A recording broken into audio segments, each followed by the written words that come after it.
Start करते हैं आज के इनसाइट्स के डेली करंट अफेयर्स जो कि 14 मई के हैं। और इसमें हमारे जो मेन टॉपिक्स होंगे वो होंगे जो स्टिमुलस मेजर हैं, वेस्ट बैंक के जो इश्यूज़ हैं, चाइना ताइवान के रिलेशनशिप्स, वर्ल्ड एनर्जी फोरम के जो एनर्जी ट्रांजिशन इंडेक्स है, और ग्लोबल फॉरेस्ट रिसोर्सेज असेसमेंट क्या है। टूर ऑफ ड्यूटी बहुत इंटरेस्टिंग स्कीम है, इसके बारे में जानेंगे। इंटीग्रेटेड बैटल ग्रुप्स क्या हैं, बोको हराम क्या है, और आर्कियोलॉजिकल सर्वे ऑफ इंडिया के बारे में थोड़ा सा जानेंगे। तो without wasting any time start करते हैं।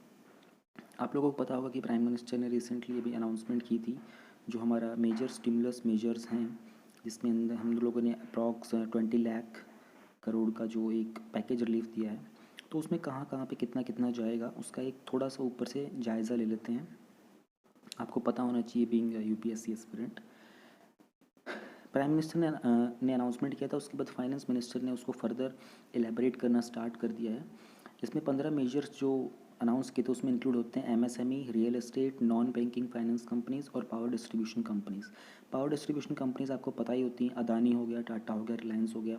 ये वो कंपनीज़ है जो पावर को डिस्ट्रीब्यूट करती हैं country wide. Non banking finance companies वो कंपनीज़ होती हैं ये जो कि रजिस्टर्ड कंपनीज़ होती हैं, ये नॉन बैंकिंग काम करती हैं। ये जैसे इंडिया बुल्स आपने नाम सुना होगा, और बजाज फाइनेंस नाम सुना होगा। ये काइंड ऑफ बैंक बोल सकते हो आप इसको, not exactly a bank but एक part of bank, kind of bank का काम भी होता है जो ये कर रही होती हैं। एनबीएफसी और बैंक के अंदर जो डिफरेंस होता है ना, वो ये होता है कि जो हमारे एनबीएफसी होते हैं ये कंपनीज एक्ट के अंदर आते हैं, और जो बैंक होते हैं हमारे ये आरबीआई एक्ट के अंदर आते हैं। ठीक है, और इसके अंदर एनबीएफसी में आपका जो शॉर्ट टर्म डिपॉजिट होता है ना वो अलाउड नहीं होता है। और बेसिकली आप बैंक में तो क्या कर सकते हो, 15 डेज से लेके और 60 ईयर्स 10 ईयर्स कितना भी अमाउंट डिपॉजिट कर सकते हो। लेकिन आपको एनबीएफसी के अंदर तो आपको मिनिमम 12 मंथ्स से लेके और कुछ 60 मंथ्स तक का डिपोजिशन आप कर सकते हो। रियल एस्टेट के बारे में आप जानते ही होंगे, क्योंकि ये जो इन्वेस्टमेंट होती है लैंड्स में, बिल्डिंग्स के अंदर, वो सारा रियल एस्टेट में आता है। और एमएसएमई होता है हमारा micro small medium enterprises. MSME के बारे में एक बड़ी इंपॉर्टेंट चीज़ आपको बता देता हूँ। एमएसएमई जो है ना हमारा, इसकी आप वेबसाइट पे जाइएगा msme.gov.in। वहाँ पे आपको कुछ रॉ फैक्ट्स और फिगर्स मिल जाएंगे, जैसे कि ये 45% इंडिया का जो टोटल एम्प्लॉयमेंट है ना ऑल ओवर द इंडिया, वो ये 45% होता है। 50% जो इंडिया का टोटल एक्सपोर्ट होता है ना वो एमएसएमई के थ्रू होता है। और 6000 प्लस प्रोडक्ट्स बनाए जाते हैं एमएसएमई के अंडर इंडिया के अंदर। ये आपको फैक्ट्स एंड फिगर्स पता होने चाहिए। इसका एक दूसरा नाम भी होता है स्मॉल स्केल इंडस्ट्रीज़, एसएसआई। तो अगर आपको दो नाम दिखाई दे रहे हो तो कंफ्यूज ना हो। एमएसएमईज़ को स्पेशली 2006 में बनाया गया था ताकि इनको रेगुलेट कर सकें। जो हमारे स्मॉल इंटरप्राइजेज होते हैं ना, इन सबको रेगुलेट करने के लिए, इन सब की कुछ फाइनेंस हेल्प करने के लिए, इनको प्रमोट करने के लिए, इनकी कॉम्पिटिशन्स डेवलप करने के लिए। तो थोड़ा सा आज ये जो स्कीम है हमारी स्टिमुलस, उसको थोड़ा सा बैकग्राउंड जान लेते हैं। प्राइम मिनिस्टर जी ने 20 लाख करोड़ का इकोनॉमी पैकेज जो था वो अनाउंस किया था, और इसमें इन्होंने जो प्रधानमंत्री गरीब कल्याण योजना है ना उसका पैकेज भी इंक्लूडेड है। अब प्रधानमंत्री गरीब कल्याण योजना वैसे 2016 में स्टार्ट हुई थी। आप लोगों को याद होगा जो कि जन धन के जो अकाउंट्स हैं ना, कुछ 19.86 करोड़ अकाउंट्स हैं। ये फैक्ट्स आप नोट कर सकते हो। इतने अकाउंट के अंदर 500 रुपये भेजे जाएंगे। ऑलराइट।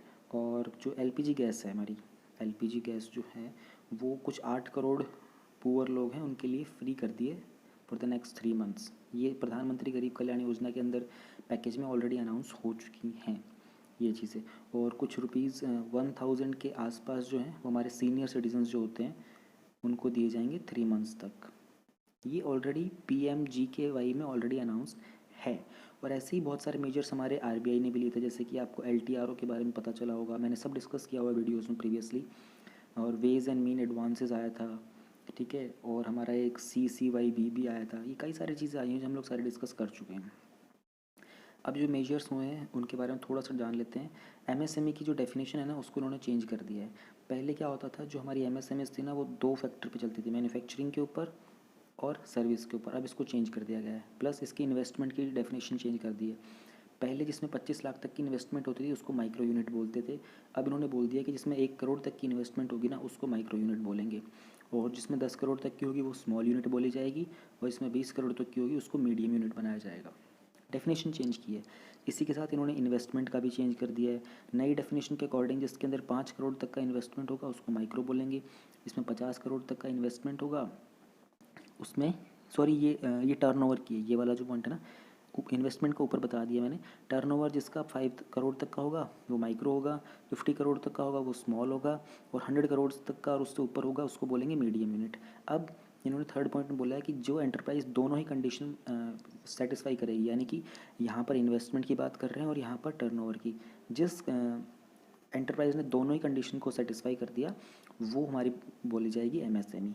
एमएसएमई के एक्चुअली फ़ायदे क्या होते हैं ना, जब आपकी कंपनी जो होती है, एंटरप्राइज आपका जो होता है, वो जब एज एन एमएसएमई रजिस्टर हो जाता है ना, तो आपको लोन्स वगैरह ना बहुत चीपर रेट से मिल जाते हैं, और टैक्स वगैरह में भी कुछ रिबेट का आपको बेनिफिट हो जाता है। और बहुत सारे गवर्नमेंट के जो टेंडर्स निकलते हैं ना, वो सिर्फ और सिर्फ एमएसएमई के स्पेसिफिक ही होते हैं, कि उसमें बाकी जो अनरजिस्टर्ड होते हैं ना एमएसएमई के, वो उसमें पार्ट ले नहीं सकते।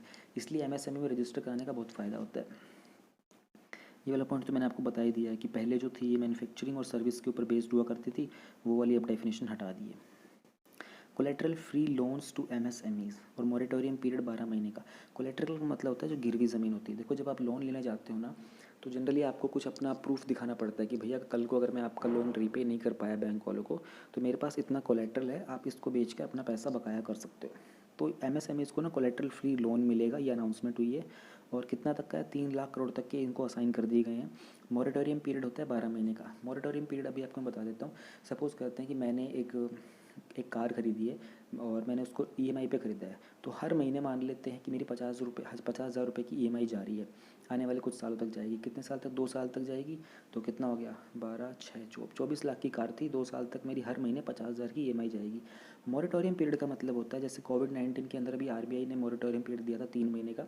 जिन लोगों को ईएमआई देनी है ना, उनको 3 महीने का डिले दे दिया कि ठीक है 3 महीने आप पे मत करो, 3 महीने बाद पे कर देना। ऐसा नहीं हो कैंसिल कर दी, इतना अमाउंट आपको देना ही नहीं देना है, 3 महीने आप बाद दे देना। तो ये जो एमएसएमई के अंदर जो कोलेट्रल फ्री लोन्स होंगे ना, इसमें इन्होंने ये बोला है कि 12 महीने तक का डिले आप कर सकते हो लोन की रीपेमेंट में, और इस लोन से 45 लाख स्मॉल और मीडियम यूनिट्स को बेनिफिट मिलने वाला है। अब बात करते हैं एनबीएफसीज के बारे में। इन्होंने क्या कहा है, 30,000 रुपये की स्पेशल लिक्विडिटी स्कीम निकाली है, जिसमें कि इन्वेस्टमेंट जो होगी वो स्पेशली प्राइमरी और सेकेंडरी मार्केट के ट्रांजेक्शन में जाएगी। और क्या क्या मेजर्स निकाले हैं इन्होंने। It also proposes mandatory sourcing of up to 200 crore. देखो 200 करोड़ वाले में क्या सीन है ना, गवर्नमेंट के जो टेंडर्स निकलते हैं ना, उसमें गवर्नमेंट नेसेसरी नहीं कि इंडिया वालों को ही टेंडर्स देती है, बाहर वाली फॉरेन कंट्रीज़ भी उसके लिए बिड कर सकती हैं और उनको भी टेंडर मिल जाता है। तो इंडिया ने बोला है कि जो 200 करोड़ और 200 करोड़ से लेस का जो प्रोजेक्ट होगा ना, वो हम लोगों ने मैंडेटरी कर दिया कि वो इंडिया वालों को ही देंगे, बाहर वालों को नहीं देंगे।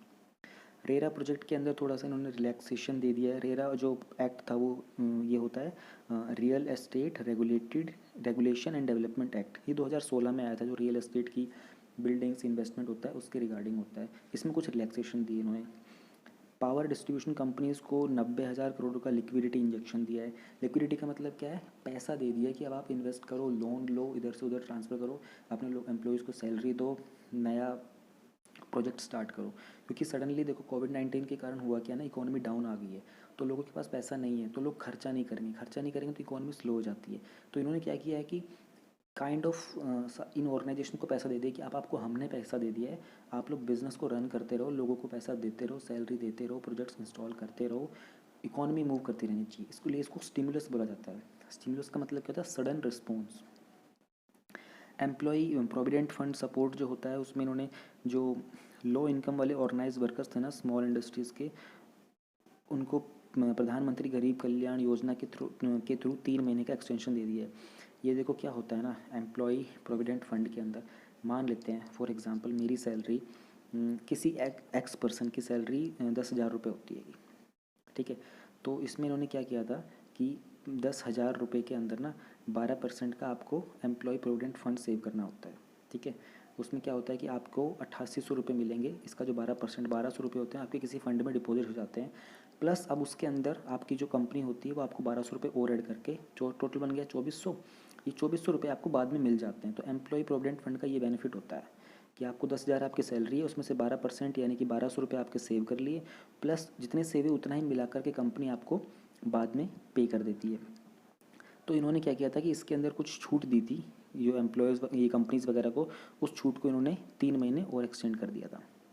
मैंडेटरी ईपीएफ कॉन्ट्रीब्यूशंस जो हैं इसमें अब देखो कंपनी सपोज कंपनी ने 1200 रुपये के अंदर और 1200 रुपये मिलाए ना कंपनी ने, तो कंपनी को नुकसान हो रहा है ना, कंपनी को थोड़ा सा लोड देना पड़ रहा है। अब इन्होंने क्या कहा कि 12% को 10% कर दिया है कि आप भाई 10,000 में से सिर्फ 1,000 सेव करा लो और 1,000 अपनी तरफ से दे दो। तो कंपनी के ऊपर भी लोड कम आ गया और जो इंसान सैलरी ले रहा था उसके हैंड में इन कैश सैलरी उसके पास थोड़ी ज़्यादा चली जाएगी।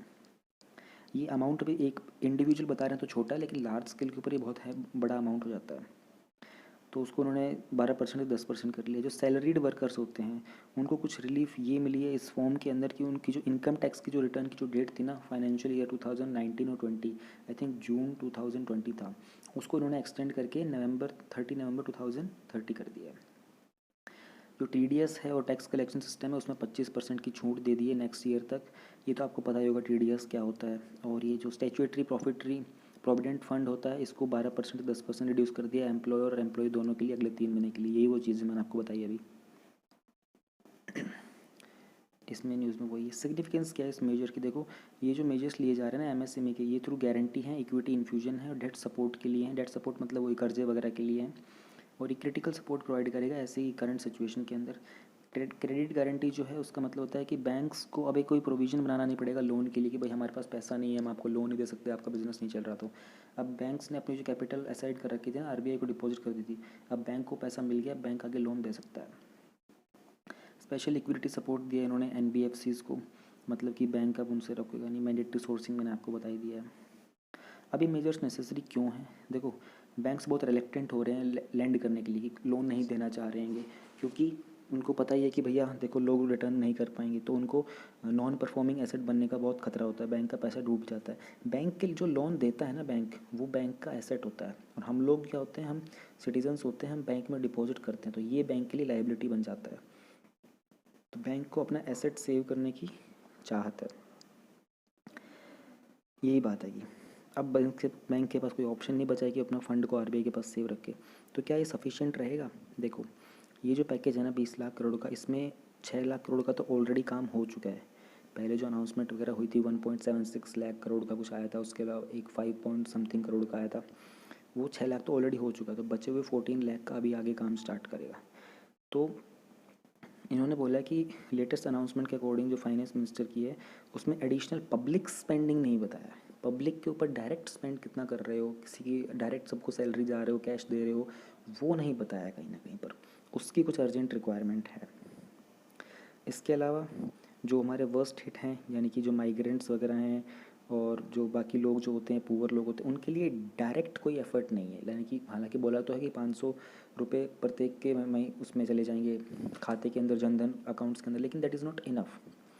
तो गवर्नमेंट को इमीडिएटली क्या करना चाहिए फिस्कल टर्म्स के अंदर, फिस्कल टर्म्स की जब हम लोग बात करते हैं कि जो कि गवर्नमेंट का जो पैसा रिवेन्यू जो टैक्स होता है ना उसकी बात करते हैं, उसको रिवाइव करने के लिए, सपोर्ट करने के लिए लाइवलीहुड इंस्टेंटली क्या किया जा सकता है। फ्री फूड और कैश ट्रांसफ़र कर दो जो कि इनकमलेस लोग हैं। एम्प्लॉयमेंट के अंदर Mahatma Gandhi national rural employment guarantee act जो नरेगा एक्ट है उसको इंक्रीज़ कर दो सडनली, उसको इन्होंने बोला है कि रिवैम्प करो, उसके अंदर ज़्यादा से ज़्यादा लोगों को इन्वॉल्व करो, उनको डायरेक्ट पैसा अकाउंट में भेजो। ये रिवाइव करेगा आपके माइक्रो स्मॉल मीडियम को। तो इनको MG नरेगा तो करेगा ही, उन्होंने बोला है कि अर्बन एरियाज़ में MSMEs को रिवैम्प करने की बहुत ज़रूरत है।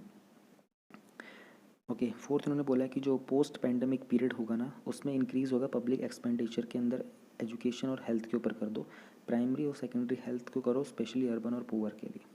तो ये कुछ आपको आइडिया मिल गया होगा कि इसके अंदर क्या आया था। अभी ये कहीं ना कहीं और भी बाकी न्यूज़ में आपको धीरे धीरे सुनने को मिलेगा, तो आपको सब कुछ समझ में आ जाएगा।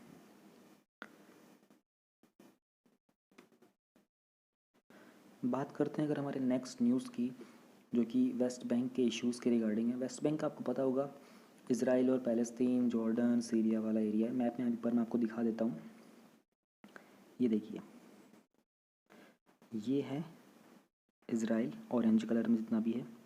ओके, ये वेस्ट बैंक आपको दिख रहा होगा, मैं आपको थोड़ा सा इसे जूम करके दिखा देता हूँ एक बार। ये देखिए ये है जॉर्डन, ये है वेस्ट बैंक, ये जो बीच में दिख रहा है ना आपको ये पानी सा, यहाँ पे ये डेड सी है, ये ऊपर गोलन हाइट्स है, वहाँ सीरिया है, और ये गाज़ा स्ट्रिप है। गाज़ा स्ट्रिप जो है बहुत छोटा सा है, यहाँ पर आप ध्यान से देखोगे ना थोड़ा सा, मैं इसको हल्का सा और जूम करता हूँ, ये देखिएगा गाज़ा स्ट्रिप आपको दिख रहा है, इसे गाज़ा पट्टी बोलते हैं। ये हमारा डेड सी है, ये इज़राइल है। जेरूसलम यहाँ कहीं है, देखो मैं आपको एक बार मैप में एक बार ध्यान से समझ लेना, अभी मैं आपको एक्सप्लेन करता चलूँगा। ये ऊपर गोलन हाइट्स है, हम लोग जिस चीज़ के बारे में मेजर डिस्कशन करेंगे वो होगा यहाँ पे जेरूसलम है, यहाँ डेड सी है, ये पूरा वेस्ट बैंक है, ये गाज़ा है, और ये ऑरेंज कलर का पूरा इज़राइल है। तो माइक पॉम्पियो जी क्यों गए इज़राइल में, क्यों उन्होंने वेस्ट बैंक को एनेक्स करने की बात की थी, इसके बारे में हम लोग जानते हैं। यूएस के सेक्रेटरी ऑफ स्टेट हैं माइक पॉम्पियो, जो कि इज़राइल के प्राइम मिनिस्टर बेंजामिन नेतन्याहू से अभी जेरूसलम में मिले थे। जेरूसलम इज़राइल ने अपनी डिक्लेयर्ड कैपिटल बताया हुआ है। जेरूसलम के बारे में ना आप लोग गूगल करना, इसमें क्रिश्चियंस के बारे में बहुत सारी कंट्रोवर्सी। क्रिश्चियंस बोलते हैं कि कोई बोलता है वेटिकन सिटी में थे जो जीसस क्राइस्ट थे, जूइश बोलते हैं कि वो जेरूसलम वगैरह में थे, बहुत सारी कंट्रोवर्सी, कोई कुछ बोल रहा है। ब्लैक्स जो अफ्रीकन बोलते हैं कि जीसस हमारे गॉड थे and everything, so many things. तो इन्होंने वहाँ जाकर दोनों डिस्कस किया कि इज़राइल के क्या प्लान होंगे वेस्ट बैंक को एनेक्स करने के। उनकी मीटिंग जब हुई थी तो उस टाइम पर इसराइल की ट्रूप्स ने एक उसी ऑक्यूपाइड टेरिटरी, वेस्ट बैंक एक ऑक्यूपाइड टेरिटरी ऑब्वियसली, वहाँ पर कुछ डिस्प्यूट्स हुए थे जहाँ पर एक पैलेस्टीनियन टीम को शूट करके मार दिया गया था। वेस्ट बैंक क्या है, एक लैंड लॉक टेरिटरी है जिसको, जो कि मेडिटेरेनियन कोस्ट के पास है वेस्टर्न एशिया के अंदर। जॉर्डन पे इसके बॉर्डर पे है, ईस्ट में ग्रीन लाइन है जो कि इसराइल को, और इसराइल उसके साउथ में है, वेस्ट में नॉर्थ में है। आपको मैप मैंने दिखाया था, अभी याद आएगा, दोबारा आगे दिखाता रहूँगा। और उसके जो वेस्ट बैंक का एक सिग्निफिकेंट सेक्शन है वो वेस्टर्न डेड सी शोर के ऊपर है, आपको मैंने दिखा दिया था अभी। डिस्प्यूट क्या है, सेटलमेंट्स क्या होगी, रहता कौन है यहाँ पे। देखो वेस्ट बैंक जो है उसको कैप्चर किया था जॉर्डन ने 1948 के अरब इजरायली वॉर के अंदर। इसराइल ने उसको स्नैच कर लिया था वापस से। 6 डे का जो वॉर हुआ था 1967 के अंदर, जब उन्होंने हराया था सीरिया, जॉर्डन और इजिप्ट की जो कंबाइंड फोर्सेस थी ना उनको। फिर उन्होंने कुछ 130 फॉर्मल सेटलमेंट्स बनाए थे वेस्ट बैंक के अंदर, और similar number of smaller informal settle जो थे वो पिछले 20-25 सालों में वहाँ पर धीरे धीरे बना लिए हैं। कुछ 4 लाख के आसपास इजरायली वहाँ रहते हैं, जो जिसमें बहुत सारे जियोनिस्ट हैं। जियोनिस्ट वही ज्यूस जो जूइज़म को फॉलो करते हैं। उन्होंने किया है कि एक उनका बर्थ राइट है इस जैन के ऊपर, वो यहाँ ही रहते हैं, और उसके अलावा कुछ 26 लाख के आसपास पैलेस्टीनियन रहते हैं।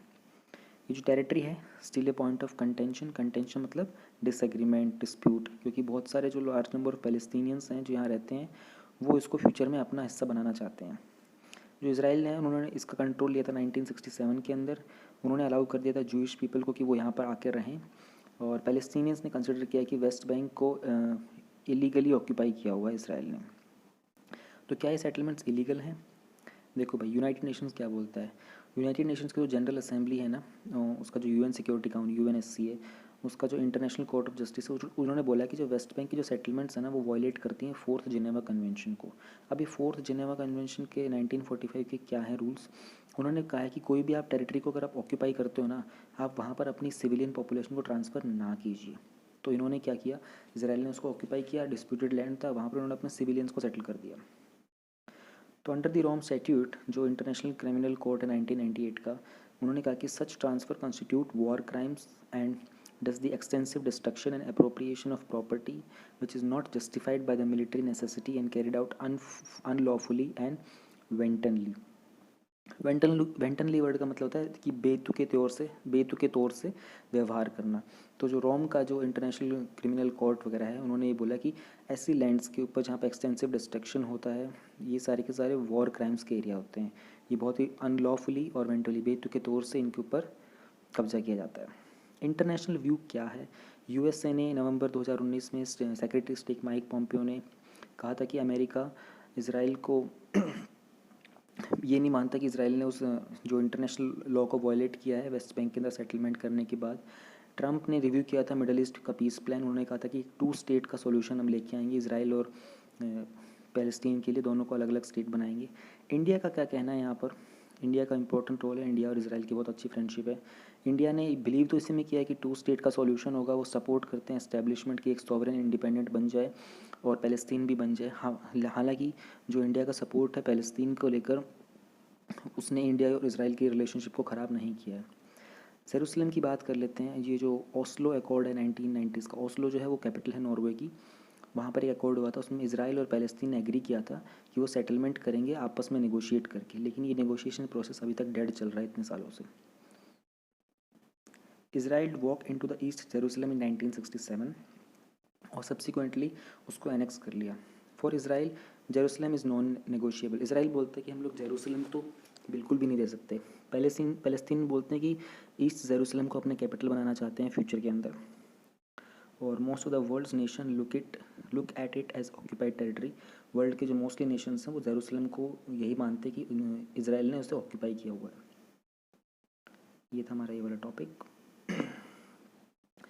ये भी थोड़ा सा एक फैक्ट्स और प्रीलिम्स है इसी के अंदर, इसको देख लेते हैं। 1967 का जो 6 डे वॉर हुआ था उसमें इसराइल ने कैप्चर कर लिया था सिनाई पेनिनसुला और गाज़ा स्ट्रिप को इजिप्ट से, और वेस्ट बैंक को और ईस्टर्न जेरूसलम को जॉर्डन से, और गोलन हाइट को सीरिया से। मैप पर आपको मैं दोबारा दिखा देता हूँ, ये देखिए आपको दिख गया। सिनाई को कैप्चर कर लिया था, गाज़ा स्ट्रिप को कैप्चर कर लिया था, और जॉर्डन से इन्होंने वेस्ट बैंक को कैप्चर कर लिया था, गोल्डन हाइट को इन्होंने सीरिया से। 6 डे वॉर के अंदर सारा कैप्चर किया था इसराइल ने।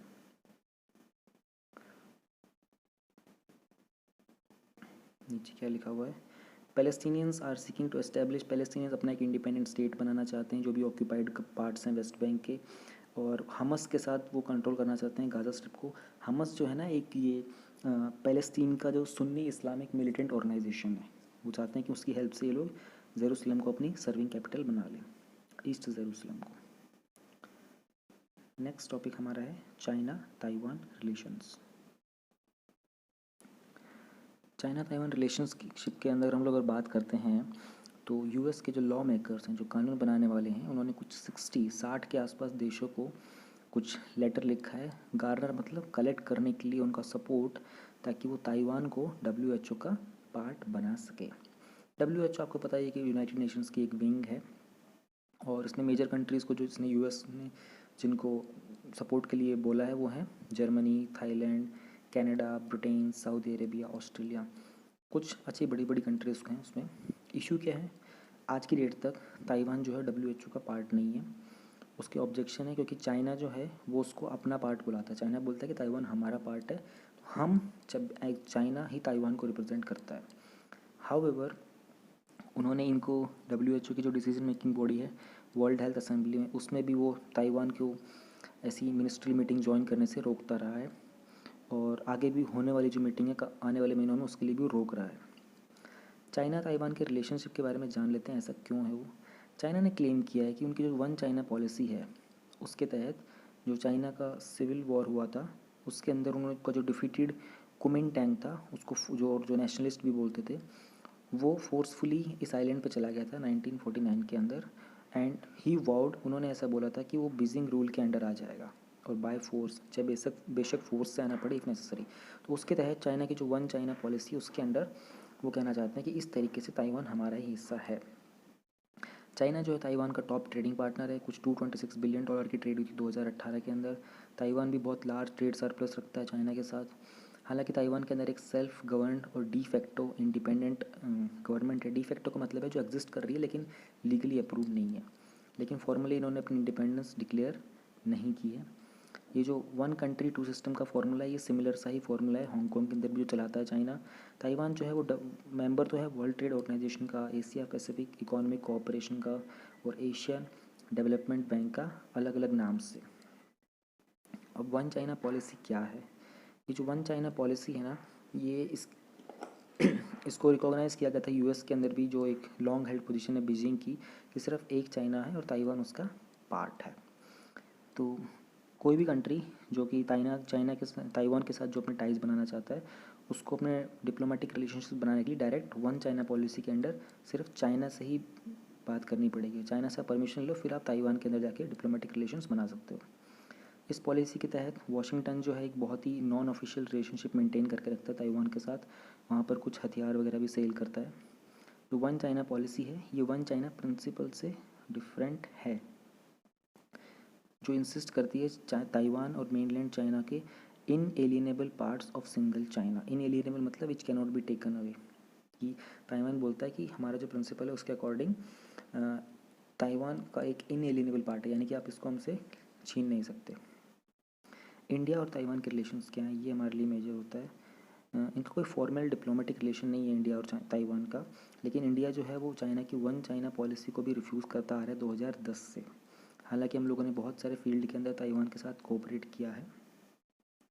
ये मैप में आपको दिखा देते हैं, ये हमारा मेन लैंड चाइना है, ये साउथ चाइना सी है, यहाँ ताइवान पड़ता है, और नीचे ये आइलैंड्स वगैरह हैं। ऊपर ये नीचे साउथ चाइना सी है, ऊपर की तरफ अगर हम जाते हैं तो हांगकॉन्ग आएगा, फिर उसके ऊपर जापान वगैरह आते हैं।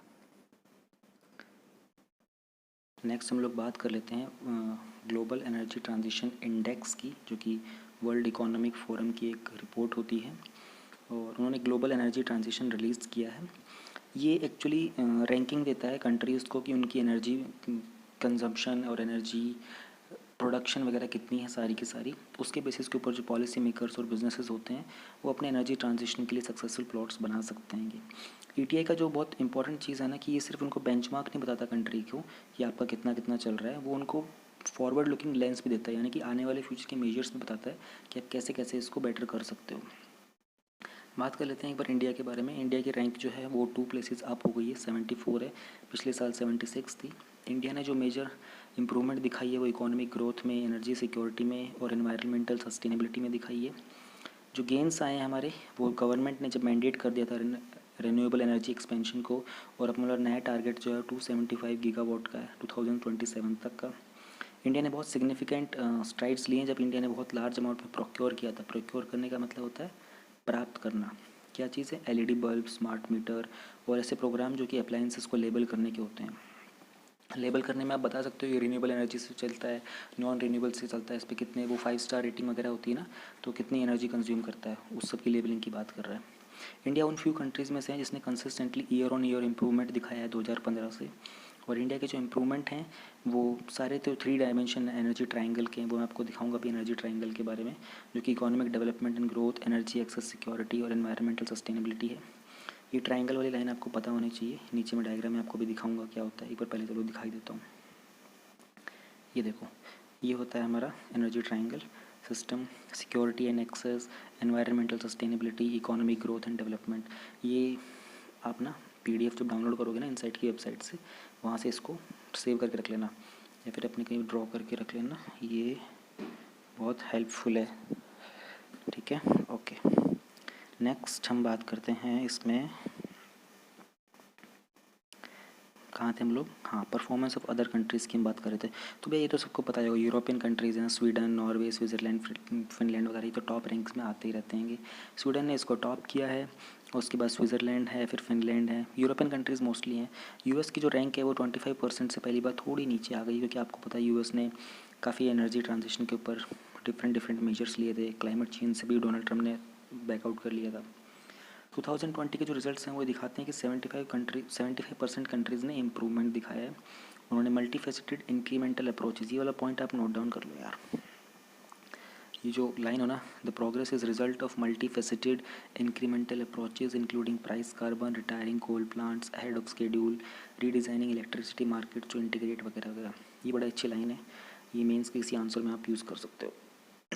अच्छा, अब कोविड-19 चल रहा है तो कुछ ना कुछ तो इम्पैक्ट हुआ ही होगा। बिल्कुल हुआ है। 1/3 एनर्जी तो की जो डिमांड है वो इरोज़ हो गई, यानी कि मान लो पहले 300 गीगावाट की डिमांड थी, एग्जांपल दे रहा हूँ, तरफ ध्यान रहे, 3 की मान लो, पहले 3 की डिमांड थी तो 1/3 इरोज़ हो गई, यानी कि अब सिर्फ 2 की डिमांड रह गई है। तो ग्लोबली देखें तो बहुत हैवी अमाउंट होता है। अनप्रेसिडेंटेड ऑयल प्राइस के वॉल्यूशन होता है, आपको बता देता है कि WTI का जो बेंचमार्क था वो सडनली नेगेटिव चला गया था। डिलेड और स्टॉल्ड इन्वेस्टमेंट हो रही है प्रोजेक्ट में, क्योंकि जब लॉकडाउन चल रहा है तो इन्वेस्टमेंट वगैरह प्रॉपर्ली नहीं हो पा रही है। अनसर्टेनिटीज़ है एम्प्लॉयमेंट के प्रोस्पेक्ट में, मिलियंस जो है एनर्जी सेक्टर के वर्कर्स इधर उधर, जॉब नहीं है। एनर्जी इफेक्टिव एनर्जी ट्रांजिशन दिखता कैसा है?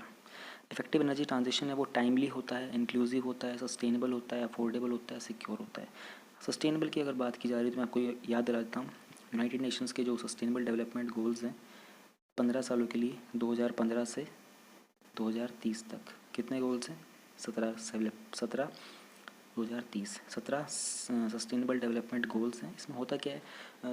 पॉवर्टी रिड्यूस करना, हंगर रिड्यूस करना, हेल्थ पे काम करना, एजुकेशन पे काम करना, एनवायरनमेंट पे काम करना, ये सब, एम्प्लॉयमेंट पे काम करना, लेबर पे काम करना, ऐसे कुछ गोल्स हैं। ये चीज़ आप नोट डाउन कर लीजिए, ये मैं आपको फिर से रिवाइज़ कर रहा हूँ, बहुत इंपॉर्टेंट है। चलते हैं, बढ़ते हैं अपनी नेक्स्ट न्यूज़ के ऊपर। हाँ, ये बड़ी अच्छी रिपोर्ट आई है भैया, इसमें बहुत सारे अच्छे अच्छे फैक्ट्स हैं जो कि लगभग हर एनवायरनमेंट के क्वेश्चन में आप यूज़ कर सकते हो। ग्लोबल फॉरेस्ट रिसोर्सेज असेसमेंट 2020 की बात करेंगे हम लोग। किसने रिलीज़ किया है?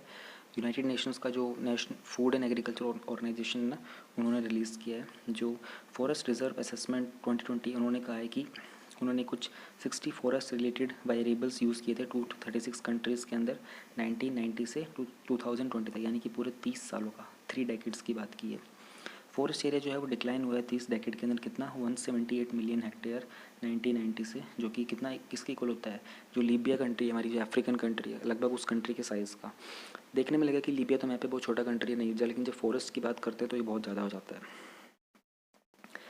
जो रेट ऑफ फॉरेस्ट लॉस है ना, वो थोड़ा सा डिक्लाइन हुआ है सस्टेनेबल मैनेजमेंट के कारण, क्योंकि 2015 से 20 के अंदर थोड़ा सा जो डिक्लाइन हुआ है वो तो कम हुआ है 10 मिलियन हेक्टेयर, लेकिन 2010 से 15 में 12 मिलियन हेक्टेयर डिक्लाइन हुआ था। तो ये एक अच्छा पॉइंट है, न्यूज़ अच्छी है कि 2 मिलियन हेक्टेयर का हम लोगों ने रिड्यूस कर लिया है। क्यों? क्योंकि सस्टेनेबल मैनेजमेंट के कारण। जो नेचुरली रीजनरेटिंग फॉरेस्ट है ना वर्ल्ड वाइड, वो डिक्रीज़ हुए 1990 से, और जो प्लांटिंग फॉरेस्ट है वो इंक्रीज़ हुए हैं। रीजनरेटिंग का मतलब क्या होता है कि आपने जंगल को काटा और छोड़ दिया, वो बारिश से बाढ़ से अपने आप दोबारा रीजनरेट हो गया अपने आप ही, हमने कुछ नहीं किया। प्लांटिंग का मतलब क्या होता है कि आपने जंगल को काटा, फिर आपने उस जगह पे जाके दोबारा प्लांट्स उगाए, या फिर आपने एक खाली ज़मीन देखी और आपने जाके वहाँ प्लांट्स ट्रीज़ उगाए और आपने फॉरेस्ट क्रिएट किया। तो जो क्रिएट किया वाला होता है ना प्लांटिंग वाला, वो 123 मिलियन हेक्टेयर इंक्रीज़ हुआ है। हाईएस्ट लॉस और हाईएस्ट गेन कहाँ कहाँ पर हुए हैं? अफ्रीका के अंदर लार्जेस्ट एनुअल रेट का लॉस हुआ है, कितना 3.9 का। उसके बाद साउथ अमेरिका में हुआ है। सबसे ज़्यादा गेन एशिया के अंदर हुआ है 2010 से 20 के अंदर, फिर ओशेनिया, फिर यूरोप में। ओशेनिया वही है अपना ऑस्ट्रेलिया और न्यूजीलैंड वाला जो एरिया ना, उसको ओशेनिया बोलते हैं। जोग्राफिकल एक्सटेंट की अगर हम लोग बात करते हैं तो वर्ल्ड का जो टोटल फॉरेस्ट एरिया है 4.06 बिलियन है, जो कि 31% होता है। इसके अंदर हर एक इंडिविजुअल पर्सन की बात करें तो हर एक के पास 0.52 हेक्टेयर आएगा।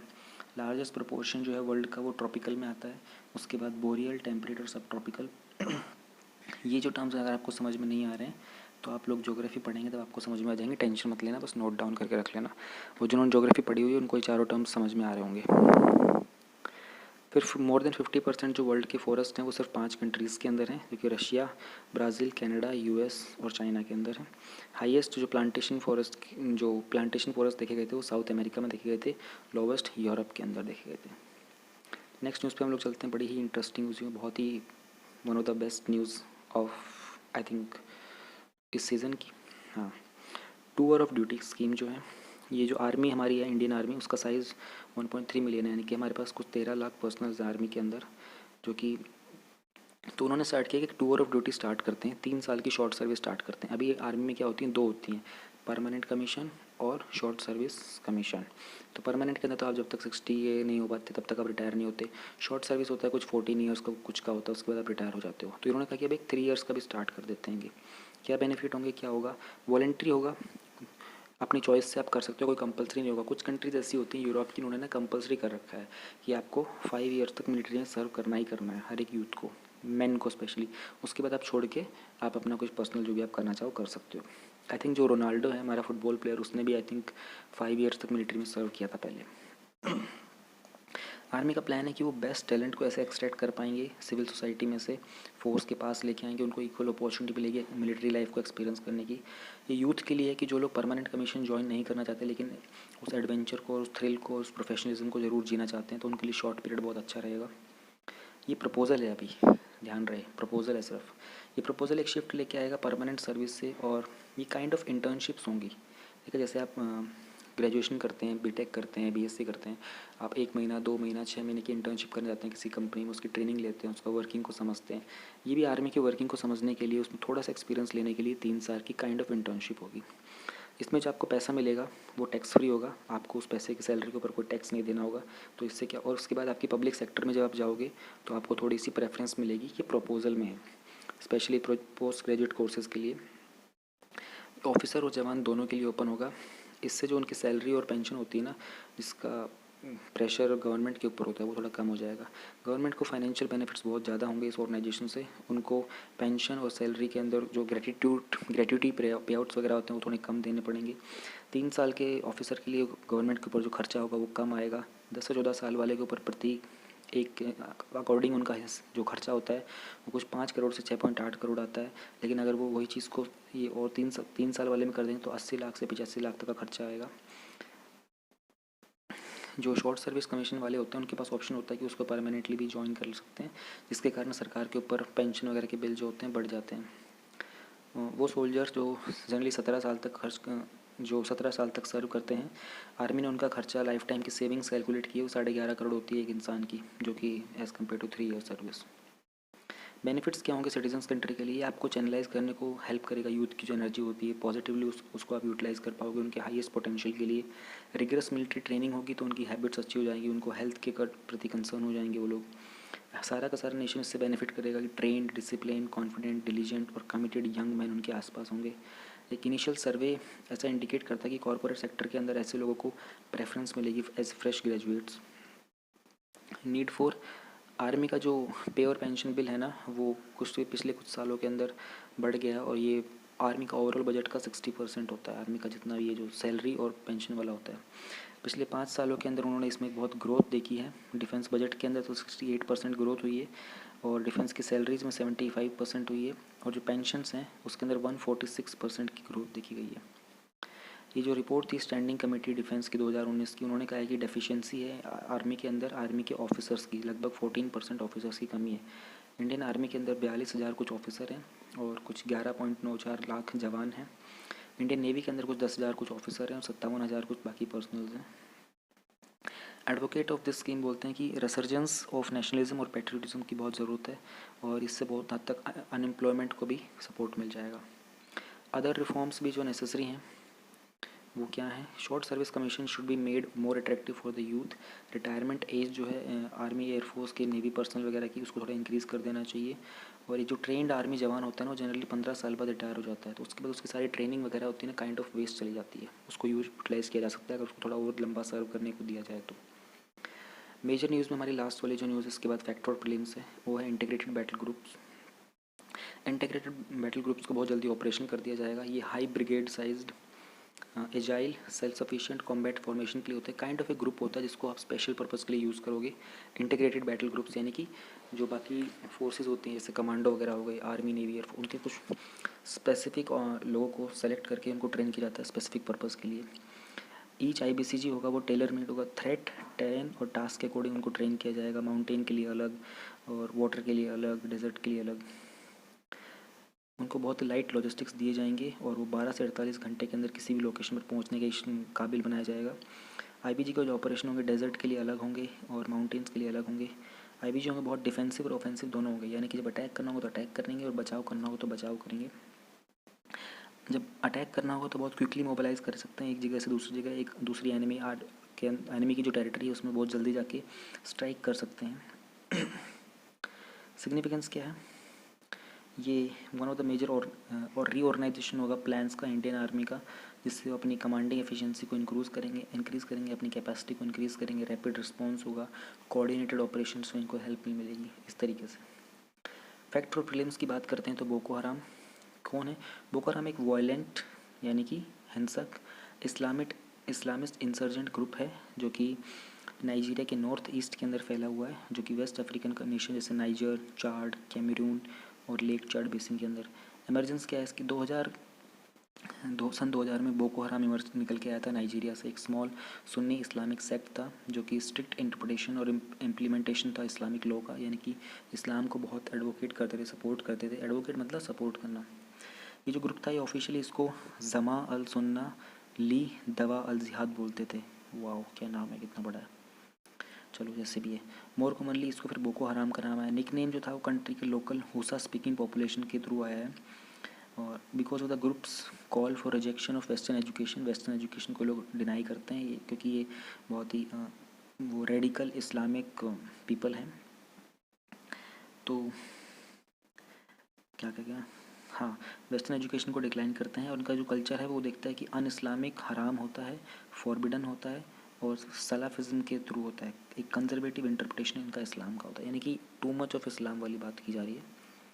आर्कियोलॉजिकल सर्वे ऑफ इंडिया की अगर हम लोग बात कर रहे हैं तो क्यों कर रहे हैं, क्योंकि अभी अभी इनकी रिसेंटली एक नए चीफ़ की अपॉइंटमेंट हुई है, मिस विद्यावती जी की, इसलिए आर्कियोलॉजिकल सर्वे जो है वो न्यूज़ में है। इन्हें अपॉइंट किया अपॉइंटमेंट कमेटी ने। अपॉइंटमेंट कमेटी क्या होती है कैबिनेट की, वो आप पढ़ लीजिएगा पॉलिटी के अंदर। इंडियन गवर्नमेंट की एजेंसी है जो कि मिनिस्ट्री ऑफ कल्चर से अटैच्ड है, जो कि आर्कियोलॉजिकल रिसर्च के लिए और कंजर्वेशन और प्रिजर्वेशन ऑफ कल्चरल मॉन्यूमेंट्स के लिए रिस्पॉन्सिबल होती है। 1861 के अंदर इसको फाउंड किया गया था। अलेक्जेंडर कनिंघम इसके पहले डायरेक्टर जनरल बने थे। इंपॉर्टेंट पब्लिकेशंस क्या होती हैं ये आपको पता होनी चाहिए प्रीलिम्स के रिगार्डिंग, ये प्रीलिम्स में MCQ में आ सकता है ये। Corpus Inscriptionum Indicarum, annual report on Indian epigraphy, Epigraphia Indica और ancient Indica. That is all, thank you.